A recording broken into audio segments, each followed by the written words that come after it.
नमस्कार। प्रस्तुत है आज का चिंतन। पतित पावनी भगवती गंगा का जब अवतरण हुआ था, स्वर्ग से जब वे भूलोक पर उतरी थीं, तो उन्होंने भागीरथ को इच्छापूर्ण वरदान देते हुए यह पूछा था कि मैं किस प्रकार भूलोक पर पहुंचूं। स्वर्ग और पृथ्वी के बीच में बड़ा भारी अंतर है। इतनी दूरी से जब मैं उतरूंगी तो भूमि मेरा वेग सहन न कर सकेगी।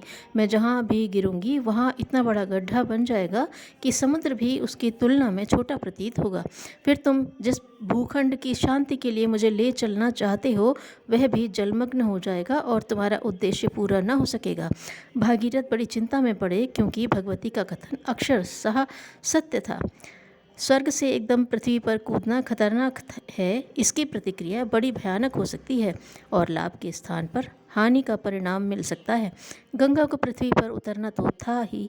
उन्होंने भगीरथ की चिंता का निवारण करते हुए भूतनाथ शिव जी के पास जाने की सलाह दी। भागीरथ शंकर जी के पास पहुँचे और सारा वृत्तांत कह सुनाया। शिव जी ने स्थिति की महत्ता को समझा और यह निश्चय किया कि जब गंगा उतरेंगी तो उन्हें अपने शीश पर लेंगे और फिर कैलाश पर उतारेंगे। तदुपरांत धीरे धीरे तपोभूमियों में होती हुई आगे बढ़ने देंगे।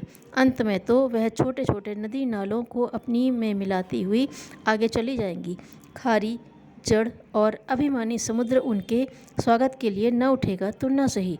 भगवती अपनी सहज उदारतावश उस अचेतन का भी कल्याण करने के लिए स्वयं उसके पास तक चली जाएंगी। इसी निश्चित योजना के अनुसार कार्य करके शिवजी की सहायता से गंगा को स्वर्ग से पृथ्वी पर उतारा गया। कथा के अलंकारिक रूप में रहस्यमय तत्व यह छिपा है कि ज्ञान गंगा एकदम स्थूल प्रकृति पर कार्य रूप में प्रकट होती हुई दिखाई नहीं दे सकती, क्योंकि भलाई और बुराई के बीच में बहुत फासला है। यह फासला धीरे धीरे दूर करना होता है। एक सीढ़ी से दूसरी सीढ़ी का क्रम पार करके चढ़ना उतरना आसान है। इसके विपरीत छलांग मारकर चढ़ना या चौकड़ी मारकर कूदना दोनों ही खतरनाक है।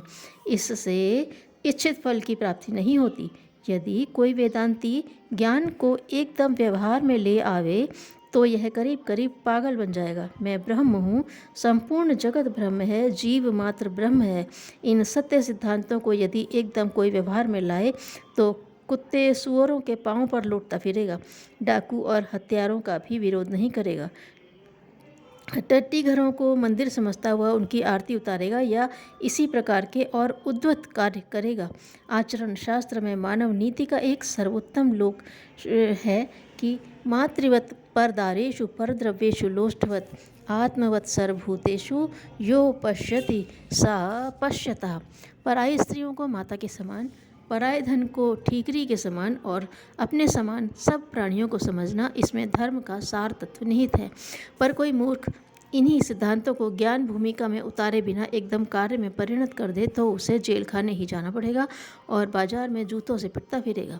ठीकरी को तो यूँ ही उठाकर फेंक देते हैं, जरा पराई थैली को तो नाली में पटक कर देखिए। सिंह, सर्प, व्याघ्र आदि को जरा आत्मवत समझिए तो सही, देखिए कैसा मजा आता है। भगवती गंगा को पहले शिवजी ने अपनी जटाओं में उतारा, फिर कैलाश पर और तदुपरांत पृथ्वी पर। आप ज्ञान गंगा को पहले अपने मस्तिष्क में उतारिए, फिर वचन में, तदुपरांत कर्म में। सत्यनारायण भगवान अपने निष्कलंक रूपों को पहले ब्रह्मलोक में प्रकट करेंगे। मनुष्य के मस्तिष्क में शुद्ध ज्ञान के प्रति आकर्षण पैदा होगा। उनकी रुचि ईश्वर और आत्मा की ओर झुकेगी। धर्म और ज्ञान की चर्चा में आनंद प्राप्त होगा। तदुपरांत भगवान स्वर्गलोक में उतर आएंगे। ज्ञान गंगा शिव की जटाओं में से कैलाश पर पदार्पण करेंगी। लोक में मनोभावन वाणी द्वारा भी व्यक्त होती दिखाई देंगी। सर्वत्र एक ही ध्वनि सुनाई देगी, सत्यमेव जयते नानृतम। सर्वत्र एक दूसरों को यही उपदेश करेंगे, असतो मां ज्योतिर्गमय। असत्य की ओर नहीं, सत्य की ओर चलिए। सत्य के विचारों का प्रचार जोरों से होने लगेगा। फिर भगवान पृथ्वी पर उतर आएंगे। जब गंगा आगे बढ़ेंगी तो गंदे नदी नाले भी दौड़कर उसमें मिल जाएंगे। भगवान गुह, शबरी, अहिल्या आदि का कल्याण करने के निमित्त स्वयं पैदल चलकर उन तक पहुँचेंगे। खारे, निंदनीय और अभिमानी सागर को पवित्र करने के लिए गंगा स्वयं उस वक्त पहुँचेंगी, उस तक पहुँचेंगी।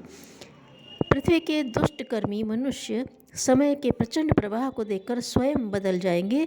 जो जड़ बुद्धि वाले नहीं बदलेंगे, उन्हें समय प्रवाह स्वयं हठात परिवर्तित कर देगा। मन और वचन में दबी हुई अग्नि बहुत दिन दबी नहीं रहेगी। जब पृथ्वी के अंतःकरण में छिपी हुई अग्नि फूटती है तो ज्वालामुखी प्रत्यक्ष दिखाई देते हैं। मन और वाणी में आया हुआ सत्य कार्य रूप में प्रकट होता है और आचरण भी सत्य के होने लगते हैं। जब सूक्ष्म सत्य स्थूल रूप में भी प्रकट होने लगे, तब समझना चाहिए कि निराकार परमात्मा साकार हो रहा है। यह विश्वास करने के पर्याप्त कारण मौजूद हैं कि अब भगवान प्रकट होने वाले हैं। संवत 2000 से लेकर 200 वर्ष के अंदर निष्कलंक भगवान पूर्ण रूप से अवतार ले लेंगे। लीलाधारी नटवर पहले बाल गोपालों में क्रीड़ा करेंगे। बड़े होने पर तरुण तपस्वियों श्रद्धालु भक्तों को प्रत्यक्ष सहायता देंगे और पूर्ण होने पर सत्य का शासन स्थापित कर देंगे। इस प्रकार प्रभु का यह अवतार होगा।